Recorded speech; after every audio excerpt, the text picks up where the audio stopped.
আসসালামু আলাইকুম। আশা করছি আপনারা সকলেই ভালো আছেন।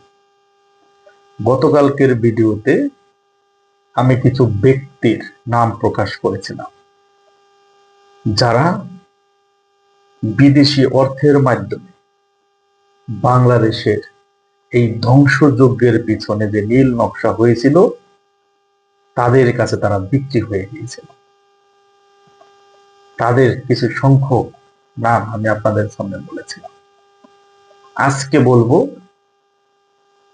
যেসব এনজিও বাংলাদেশ আমাদের যে ফ্রি সার্ভিস দিয়ে অনেক বড় বড় কথা বলে আমাদের বিশ্বাস অর্জন করেছে, এই এনজিও গুলার নাম আজকে আমি প্রকাশ করি। শুরুতেই যে এনজিওর কথা বলবো সেটা শুনে আপনারা আটকে উঠবেন, সেটা হলাম বেলা, বাংলাদেশ পরিবেশ আইনবিদ সমিতি। এইটার সভাপতিকে জানেন? সৈয়দ রিজওয়ানা হাসান। তিনি এখন বর্তমান পরিবেশ উপদেষ্টা। আমেরিকান ডলারের সামনে যারা প্রথম মাথা বিক্রি করেছে তাদের প্রথম হলাম এই সৈয়দা রিজওয়ানা। এই এনজিওতে 3টা ইনস্টলে টাকা ঢুকছে। প্রথমে 9 কোটি, তারপরে ঢুকছে 11 কোটি, লাস্ট হলাম 19 কোটি। এই 39 কোটি টাকা ঢুকেছে এই রিজওয়ানার বেলায়। এটা সারা বাংলাদেশেই কাজ করে, আপনারা দেখতে পাচ্ছেন। দেখুন, সারা বাংলাদেশে এদের নেটওয়ার্ক রয়েছে। সারা বাংলাদেশের মানুষকে এরা অর্থের কাছে নিজেদের মাথা বিক্রি করে দিয়ে এই সহজ সরল মানুষদের ভুল বুঝিয়ে আজকে বাংলাদেশটাকে কয়েক যুগ পিছনে ঠেলে দিয়েছে। আর যেদিকেই টাকা, খুন, রাজধানী, ছিনতাই, হত্যা। রাস্তায় রাস্তায় আমাদের মেয়েদেরকে হ্যারাস্ট হতে হয়। আপনারা সন্ত্রাস কমাতে পারছেন, আপনারা নিউজ এগুলো করে কি করবেন যে একটা মেয়ে একটা ছেলে তো নিরাপত্তা আপনারা দিতে পারেন নাই। তো আপনার সন্ত্রাস প্রশাসন কিছু নাই। ডাকাতি হলো পুলিশের কাছে গেলে এখানে যাও, ওখানে যাও, এখানে যাও, নাই আমাদের নিরাপত্তা নাই। আমরা পরাধীন, এখন পরাধীন আমরা। অর্থনীতি ধ্বংস, শিক্ষা ব্যবস্থা ধ্বংস, এই সকল কিছুর পিছনে এই এনজিও গুলা অত্যন্ত গুরুত্বপূর্ণ ভূমিকা পালন করেছে। দ্বিতীয় যে নামটা আসছে সেটা হলাম American institute of Bangladesh strategy, AIBS। এইটার সভাপতি হলাম আমাদের আলী রিয়াজ সাহেব, যিনি এই সংবিধান সংস্কারের প্রধান হিসেবে এই অবৈধ ফ্যাসিস্ট ইউনূস গংরা নিয়োগ দিয়েছে। আপনি কি মিলাতে পারছেন যে সরকার আসলে কাদেরকে দিয়ে গঠন করা হয়েছে? যারা এই দেশটাকে এই ধ্বংসের পায়তারা করছে, দেশটাকে অস্থিতিশীল করার জন্য যারা নেপথ্যে কাজ করেছে, তাদেরকে দিয়েই এই সুদী ইউনূস সরকার গঠন করেছে। এবং এই ভণ্ড প্রতারক সমন্বয়করা, এই আলী রিয়াজ যেসব বই লিখেছে, এই যেসব হুজুর এখন কথা বলেন না তাদের উদ্দেশ্যে বলছি, ম্যাক্সিমাম বই এই সাউথ এশিয়ায় ধর্ম এবং রাজনীতিকে একত্রিত করে কিভাবে কে কতটুকু ফায়দা হাসিল করে তার ম্যাক্সিমাম বই লিখেছে ইংরেজিতে। দেখতে পাচ্ছেন আপনারা, কিছু সংখ্যক বই লিখেছে বাংলায়। সেই আলী রিয়াজকে দেওয়া হয়েছে সংস্কার করার জন্য আমাদের সংবিধান। তার উইকিপিডিয়া থেকে তার আমাকে ডিটেলস আপনাদের এখন শো করছে, আপনারা লক্ষ্য করে দেখুন।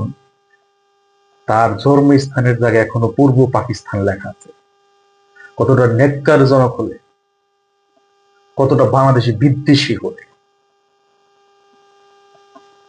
কতটা রাজাকারী মনোভাব ভিতরে থাকলে, অনেকেই তো যুদ্ধের আগে অংশগ্রহণ করেছে, তারা এখন অনেকেই ভোটার আইডি কার্ড করেছে, তারা কি সেখানে পূর্ব পাকিস্তান লিখে রেখেছে?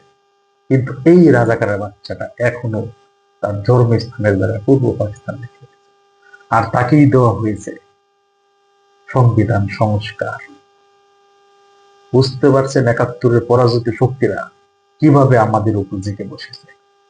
তৃতীয় যে সংস্থার নাম বলবো সেটা হলাম অ্যাপ্লাই ডেমোক্রেসি ল্যাব, ঢাকা বিশ্ববিদ্যালয়ের আরেকজন অধ্যাপক আইনুল ইসলাম। এই ভণ্ড প্রতারক সবচাইতে বেশি ক্ষতি করেছে দেশের। এই একাই প্রায় ১২৫ কোটি টাকার উপরে এনেছে এই আইনুল ইসলাম। আপনারা তথ্য নিয়ে দেখবেন। বিভিন্ন বিশ্ববিদ্যালয়ে হাজার হাজার শিক্ষার্থীদের মাথার ভিতরে এই ভুল তথ্যটা ঢুকিয়ে দিয়েছে। সবচাইতে বেশি যে ডিপ স্টেটের হয়ে যারা সবচেয়ে বেশি পায়রপি করেছে, পাঁচ এটেছে, তার মধ্যে নাম্বার 1 হলাম এই আইনুল ইসলাম। অ্যাপ্লাইড ডেমোক্রেসি ল্যাব, এইটার মাধ্যমে বাংলাদেশের উদীয়মান শিক্ষার্থীদের মাথায় যে বিষ ঢুকিয়েছে, যে দেশদ্রোহিতা ঢুকিয়েছে, দেশের নামে যে মিথ্যা তথ্য দিয়েছে, এরা যে উন্নয়ন যে হয়েছে বাংলাদেশ সেটা তাদের মাথায় না ঢুকিয়ে আসলে তাদের মাথায় যে ভুল তথ্য ঢুকিয়েছে সেটা কিন্তু এখন তারা বুঝতে পারছে। এই আইনুল ইসলাম, আপনারা কি পাইলেন? যারা এর কথায় নাচানাচ করলেন কি পেয়েছেন? এরা প্ল্যান ওয়াইজ কোমলমতি শিক্ষার্থীদের হত্যা করেছে। এরা শুধু নিজের দিকে তাকাইছে, নিজের টাকার দিকে তাকাইছে, দেশটাকে ধ্বংস করে দিয়েছে। আপনারা এদের কথা শুনে যারা এই আন্দোলনে যোগদান করেছেন, কারো অঙ্গহানি হয়েছে, কারো জীবন গিয়েছে, কেউ এখন অন্ধ, কেউ এখন হসপিটালের বেডে কাতরাচ্ছেন। এই সকল কিছু ঘটাইছে এই অর্থলোভীরা। এরাই টাকা এনে আন্দোলনকে জোরদার করাবে কিভাবে সেইটা চিন্তা ভাবনা করে মেডিকোলাস ডিজাইনের মাধ্যমে, যেটা সুদী ইউনুস বলেছে, এই সকল কিছুর মাথাতে সুদী ইউনুস।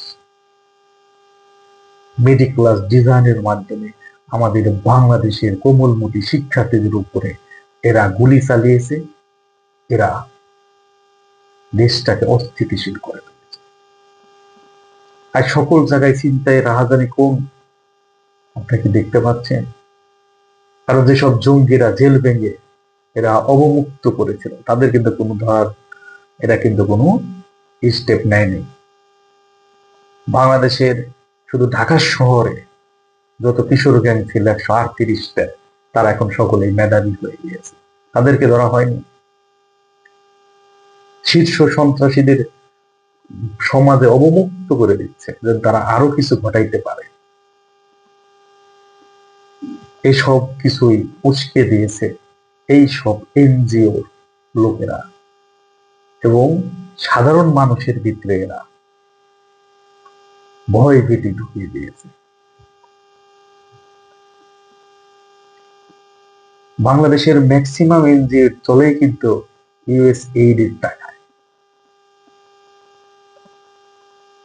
এইখানে আরেকটা যে এনজিও আছে, blast, Bangladesh legal aid service trust, এটা হলো আমাদের ডক্টর কামাল হোসেন ব্যারিস্টার সারা যায়।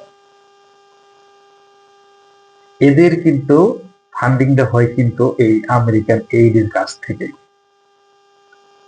আইন ও সালিশ কেন্দ্র, আমাদের জেদাই পান্না স্যারের যে সংস্থা, যে ছাত্রকে নিয়ে তিনি রিট করেছিল, সেই ছাত্ররাই তার বিরুদ্ধে মামলা দিয়েছিল।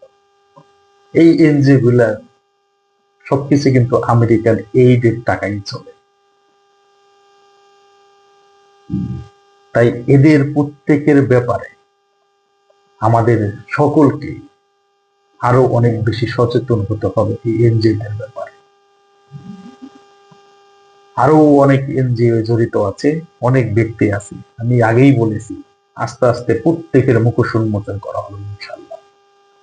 আজ এ পর্যন্তই। সকলেই ভালো থাকবেন, সুস্থ থাকবেন। আসসালামু আলাইকুম।